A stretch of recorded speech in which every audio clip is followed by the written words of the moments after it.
Fala concurseira, fala concurseiro, aqui da Doutor Concursos, mais um vídeo semanal, aula de atualidades, professor Arnaldo Vieira. Sempre um prazer estar com vocês. E, começando o vídeo, como a gente sempre faz, pedindo para você se inscrever no nosso canal, curtir os nossos vídeos, clicar no sininho para que você sempre fique sabendo toda semana quando a gente postar os vídeos novos e principalmente para você participar das nossas redes sociais, sempre com alguma ideia, sugestão ou algum tema que você queira que a gente fale aqui nas aulas de atualidades, certo? Vamos então para as atualidades nacionais dessa semana. Veja bem, primeiro a gente vai fazer a continuidade de uma certa forma, porque foi pauta até grande parte, até metade da semana, mais para frente, sobre o incêndio ainda no Museu Nacional. Uma tragédia, assim, de ordens mundiais, para falar a verdade. E o governo federal, depois, inclusive, de tudo que aconteceu, faz exatamente a liberação de uma verba de 25 milhões para obras anti-incêndio. O governo federal faz essa liberação através do Ministério da Cultura e através de programas, projetos que possam fazer obras que sejam voltados para obras anti-incêndio em vários museus nacionais. A pergunta que fica é, por que liberar esse dinheiro só agora, né? Se tivesse feito exatamente esse material, liberado essa verba anteriormente, a gente conseguiria, às vezes, ter evitado essa tragédia incomensurável para a nossa cultura, para a cultura talvez mundial. O incêndio ainda causou uma série de perdas incríveis na questão também da qualidade das pesquisas que estavam acontecendo. Muitos pesquisadores que estavam lá são bolsistas e agora não tem o objeto de estudo, o objeto de pesquisa em si. Isso também pode ser uma pergunta que vai cair para você, perguntar qual é o impacto exatamente do fim, de uma certa forma, da presença do Museu Nacional e o que isso representa a produção científica do país. Também começou, na minha semana passada, o trabalho de procura nos rescaldos de peças. No começo da semana também houve divulgação que eles talvez tenham encontrado o crânio, que seria o crânio da Luzia, mas como ele estava no terceiro andar do prédio e aquilo veio abaixo, né? Muita madeira, muito material inflamável, a temperatura elevada, inclusive, faz com que esses crânios, esses materiais que são muito sensíveis, acabem se estraçalhando, de uma certa forma, por conta da temperatura como um todo. O que sobrou, na verdade, foram os meteoritos, porque resistiam a altíssimas temperaturas, até mesmo na chegada da atmosfera. Mas agora é um trabalho quase que arqueológico dos pesquisadores que estão lá para tentar realmente encontrar essas pequenas peças que foram vitimadas por conta do incêndio. Ainda vai alguns dias para a gente ter algumas informações mais precisas do que realmente vai sobrar. Mas o que se sabe é que 90% de praticamente todo o material foi perdido, infelizmente. Agora, outra ação, outra situação, outra notícia que aconteceu semana passada e que a gente não tem como deixar de falar, por mais que na semana passada, no vídeo da semana passada, a gente tenha falado, eu tenha falado exatamente, que a gente está tentando deixar as eleições de lado, não tem como a gente não debater, não falar para você exatamente do ataque ao candidato Jair Bolsonaro. Na quinta-feira à tarde, estava num ato de campanha na cidade de Juiz de Fora, sendo carregado por alguns militantes, e ele é esfaqueado. Você deve ter visto o vídeo, várias cenas. Isso foi notícia por vários dias.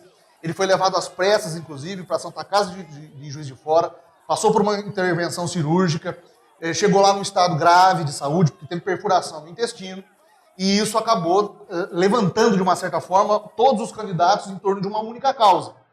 Algumas pessoas, inclusive, relembraram 2014, quando nós tivemos a morte do Eduardo Campos num acidente de avião, e os candidatos suspenderam as suas agendas de campanhas na sexta e no sábado, em solidariedade ao candidato Jair Bolsonaro. Há também uma espécie de campanha contra a violência de forma geral, não somente nas eleições, mas contra a violência como um todo, né? Também aproveitando o gancho, alguns institutos de pesquisa divulgaram na semana passada números relativos aos crimes de assassinato feitos no Brasil. O G1 trabalhou bastante essa informação e descobriu que somente 2% dos crimes acabam sendo solucionados. Mas isso, inclusive, a gente vai falar nos vídeos futuros. No caso do Jair Bolsonaro, ficou meio evidente a violência como um todo, que todos nós vimos naquelas imagens, e, num primeiro momento, levantou-se a questão, né, política, do posicionamento ideológico do Bolsonaro, algumas pessoas a favor, olha, acredite vocês, a favor inclusive da agressão, outras contra. Ficou essa situação como um todo. Bom, o que isso pode gerar para você, exatamente, que está aí estudando, o que isso pode vir a trazer como questão, muito provavelmente, para uma questão de atualidades, agora para os concursos futuros. Exatamente a questão de como que os candidatos, às vezes, recebem uma quantidade de apoio político e a segurança desses candidatos. O Brasil não tem histórico, inclusive, de agressões eleitorais, a não ser cidades pequenas, mas nós não temos grandes históricos de atentados, exatamente, a políticos, diferentemente de outros países, né? Mas aqui no Brasil, especificamente, o caso Bolsonaro é emblemático, porque ele demonstra exatamente como que uma pessoa num ato isolado pode exatamente mudar o curso de uma eleição. É bom a gente observar também a questão do posicionamento dos outros candidatos, e sempre essas correntes teóricas, a favor e contra as ideias do próprio candidato. Mas o que fica legal e interessante é você perceber todos os candidatos que acabaram, de uma certa forma, se unindo contra exatamente a violência que foi praticada. Poderia ter sido contra o Bolsonaro, foi contra o Bolsonaro, mas poderia ter sido contra o Ciro, contra a Marina, contra o Álvaro Dias. Qualquer um deles estava sujeito a isso nessas manifestações públicas.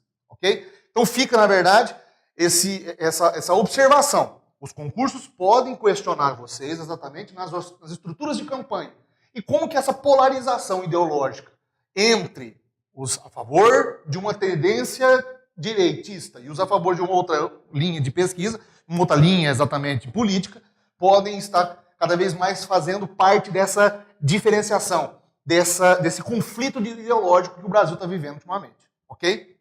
Âmbito internacional agora. Gente, parece que não, mas olha o Brexit de novo. E o Brexit voltou na semana passada a figurar os noticiários internacionais justamente porque as autoridades, inclusive inglesas, já estão começando a pressionar um pouco as negociações em relação à saída do Reino Unido do bloco da União Europeia.